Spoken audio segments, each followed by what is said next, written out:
हम प्रैक्टिकल करने लगे हैं कि शुगर को कैसे यूरिन के अंदर डिटेक्ट करते हैं।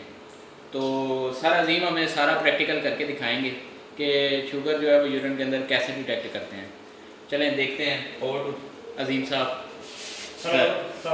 हेलो व्यूअर्स, आज हम आपको दिखाएंगे कि यूरिनरी ग्लूकोज किस तरह डिटेक्ट करनी है विद बेनेडिक्ट सॉल्यूशन। ठीक है, सबसे पहले तो आपने ये देखिए, मैं आपको दिखा रहा हूँ, ये है ट्यूब होल्डर। ट्यूब होल्डर लेना है, इसके अंदर आप ग्लास ट्यूब डाल देंगे। ठीक है, और इसके अंदर आपने 5 ml बेनेडिक्ट सॉल्यूशन डालना है। ठीक है, ये ट्यूब जो है ये 5 ml की है। ये इसके अंदर आपने 5 ml बेनेडिक्ट सॉल्यूशन डाल दिया। फिर ये देखिए हमारे पास है यूरिन, इसका हमने टेस्ट करना है कि इसमें ग्लूकोज आ रहा है कि नहीं।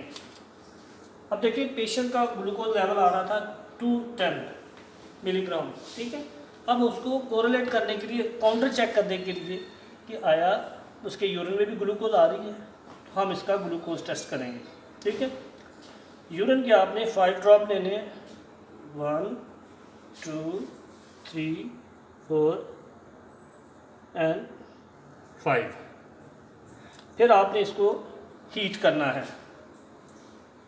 फ्लेम के ऊपर। ठीक है, स्पिरिट लैम्प के ऊपर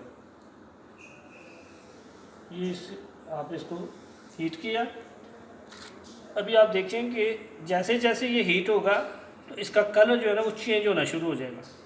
अगर इसमें ग्लूकोज मौजूद हो तो, अगर कलर चेंज नहीं करेगा तो इस पर ग्लूकोज नेगेटिव है। अब देखिए ये ब्लू है, तो अगर इसमें डिटेक्ट होती है ग्लूकोज तो इसका कलर ग्रीन हो जाएगा जैसे ये बॉइलिंग पॉइंट पे जाएगा।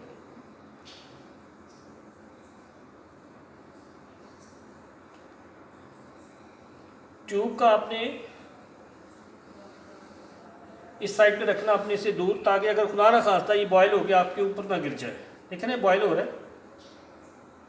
ठीक है, इसका आपने साइड चेंज ही रखनी है ताकि ये देखें